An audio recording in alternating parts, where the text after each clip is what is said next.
இடம்பொருள் நேயர்களுக்கு வணக்கம். பணிவிலும் மலர்வனம் சீரியலோட டிசம்பர் 31 இந்த வருஷத்துக்கான லாஸ்ட் டே எபிசோட் இன்னைக்கு ரிலீஸ் ஆயிருக்கு. ஸோ இந்த எபிசோடோட ரிவ்யூ தான் பார்க்க போகிறோம். எபிசோட் எங்கே ஆரம்பிச்சது அப்படின்னு பார்த்தோம்னா, அன்பு வந்து ஒரு எவிடன்ஸ் எல்லாம் கொண்டு வரா. ஒரு கோயில் நிலத்தோட சொத்தை வந்து 20 ஏக்கர் நிலத்தை வந்து அபகரிச்சிட்டான், அவன் பேரில் எழுதி வச்சிருக்கான், அவன் பினாமி பேரில் எழுதி வச்சிருக்கான் அப்படிங்கிற மாதிரிலாம் சொல்லி ஒரு ப்ரூஃப் கொண்டு வந்திருக்கிறா. ஆனால் அதை யாரும் நம்ப மாட்டேங்கிறாங்க. அதை சொல்கிற வரைக்குமே யாரும் நம்பலை அப்படின்றக்க கதிர் வாங்கி படித்து பார்த்ததுக்கு அப்புறம் தான் வந்து இது மட்டும் உண்மை அப்படின்னா கண்டிப்பாக வந்து அவன் செம்மையாக மாட்டுவான் அப்படிங்கிற மாதிரி சொல்கிறாங்க.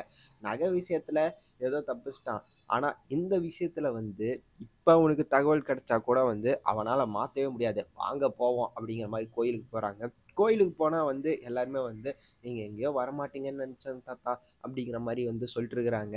நீங்கள் இந்த கோயில் ஃபங்க்ஷனுக்கு இருக்கணும், பதவியோட தான் வருவேன்னு சொன்னதுக்கப்புறம் நீங்கள் வரவே மாட்டீங்க அப்படின்னு நினச்சேன். கோயில் விஷயத்தில் நீங்கள் இறங்கி வந்தது நல்லது அப்படிங்கிற மாதிரி வந்து சொல்லிட்டு இருக்கப்பயே வந்து நாங்கள் அதுக்காக வரல, நல்ல விஷயத்துக்காக தான் வந்திருக்கோம் அப்படின்ட்டு என்ன விஷயம் அப்படிங்கிற மாதிரி வந்து சொல்ல ஆரம்பிக்கிறாரு. தாத்தா வந்து சொல்கிறாரு, இந்த மாதிரி வந்து கோயில் நகையில் வந்து உத்தமன் வந்து ஃப்ராடு பண்ணியிருக்கிறான் அப்படிங்கிறது தப்பாக போயிடுச்சு. ஆனால் வந்து கோயில் இடம் ஒன்று இருக்குது, அதில் ஃப்ராட் பண்ணியிருக்காங்கிறது வந்து நாங்கள் எவிடன்ஸோடு கொண்டு வந்திருக்கோம்னு சொல்லி அந்த எவிடன்ஸை கொடுத்தா வந்து அது எப்படிங்கயா, இது பொய்யா கூட இருக்கலாம்ல, ஆல்ரெடி வந்து நீங்கள் இப்படி தான் கொண்டு வந்தீங்க, அதுலேயே வந்து உத்தமனை பார்த்து நாங்கள் வந்து ஒரு மாதிரி பார்த்ததில்ல, அதுக்கப்புறம் அவர் இல்லை அப்படின்னு நிரூபணம் ஆனதுக்கப்புறமா வந்து எங்களுக்கு ஒரு மாதிரி இருந்தது, அவரை எப்படி ஃபேஸ் பண்ணுறது அப்படிங்கிறது தெரியாமல் இப்போ இதே மாதிரி ஒன்று சொல்லியிருக்கிறீங்க, இதை எப்படி நம்புறது அப்படின்னோடனே வந்து கணேஷ் வராரு.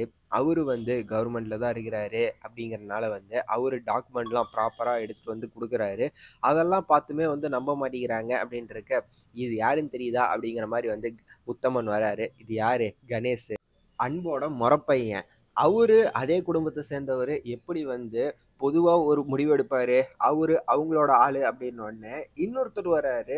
அவர் தான் வந்து கார்வண்ணன். கார்வண்ணன் வந்து அந்த டாக்குமெண்ட்டையும் இவன் வச்சிருக்கிறது, கார்வண்ணன் வச்சிருக்க டாக்குமெண்ட்டையும் கணேஷ் கொடுத்த டாக்குமெண்ட்டையும் வெரிஃபை பண்ணி பார்க்குறாரு. வெரிஃபை பண்ணி பார்த்ததுல வந்து இவங்க சொல்கிறது பொய், அதாவது உத்தமன் சொல்கிறது பொய் அப்படின்னு தெரிஞ்சிச்சு. கார்வண்ணனும் வந்து அவங்க குடும்பத்தை சேர்ந்தவங்க தான் அப்படிங்கிற மாதிரி சொல்ல, கார்வண்ணன் குடும்பத்தை சேர்ந்தவன் தான் ஆனால் நான் இல்லை அப்படிங்கிற மாதிரி வந்து பக்கத்தில் இருந்த இன்னொரு கவர்மெண்ட் ஆஃபீஸர் சொல்கிறாரு, தாசில்தார் அப்படின்னாங்க.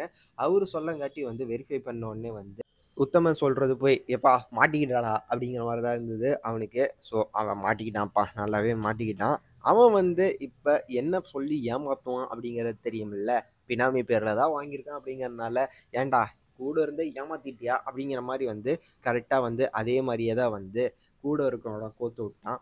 அவனுமே வந்து ஐயா நான் தான் உங்களுக்கு தெரியாமல் பண்ணேன், மன்னிச்சிருங்க அப்படின்னு ஊர் முன்னாடி ஒத்துக்கிட்டதுக்கு அப்புறம் உத்தமனா எதுவும் செய்ய முடியாது தான். ஆனா அந்த கோயில்ல இருக்கிற சொத்து வந்து அபகரிக்கிற அளவுக்கு வந்து உடந்தையா இருந்தான் அப்படிங்கறனால கோயில் கமிட்டி முடிவெடுப்பாங்க.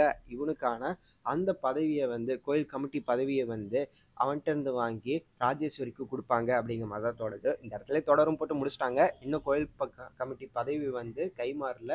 ஸோ அதெல்லாம் நாளைக்கு தான் நடக்கும் அப்படின்ட்டு வெயிட் பண்ணி பார்க்கலாம்ப்பா, நாளைக்கு எபிசோடு எப்படி இருக்க போகுது அப்படிங்கிறத. ஸோ இப்படி தான் வந்து இன்னைக்கு எபிசோட் இருந்தது, சூப்பராகவே இருந்தது அப்படின்றக்க. அன்பு சொன்ன மாதிரியே செஞ்சுட்டா, அவள் சொன்னதை செஞ்சு காட்டிட்டா அப்படின்றக்க என்ன பண்ண போகிறாங்க அடுத்தடுத்து அப்படிங்கிறத வெயிட் பண்ணி பார்த்துடலாம் அப்படிங்கிறது தான். உத்தமன் வந்து தப்பு பண்ணிட்டான், ஆனால் வந்து அதுலேருந்து எஸ்கேப் ஆயிட்டான் அப்படின்னாலும், ஆனால் அவன் வந்து இன்னும் வந்து அந்த தப்புக்கான தண்டனை அனுபவிக்கல அப்படிங்கிறப்ப அந்த தண்டனையை எப்படி கொடுக்க போகிறாங்க அப்படிங்கிறத வெயிட் பண்ணி பார்த்துடலாம் அப்படிங்கிறத. அன்பு அதுக்கு ஏதோ பிளான் வச்சிருப்பா அப்படிங்கிற தான் தோணுது. வெயிட் பண்ணி பார்த்துடலாம்ப்பா என்ன நடக்க போகுது அப்படின்ட்டு. ஸோ இப்படி தான் இன்றைக்கி எபிசோட் இருந்தது. யாருக்கெல்லாம் இன்றைக்கி எபிசோட் பிடிச்சிருந்தது அப்படிங்கிறத கமெண்ட்டில் சொல்லுங்கள். இந்த வீடியோ பிடிச்சிருந்தா லைக் பண்ணிட்டு மறக்காமல் சப்ஸ்கிரைப் பண்ணிடுங்க. அப்போ தானே நாங்கள் போகிற வீடியோஸ் உங்களுக்கு ரெகுலராக வரும்.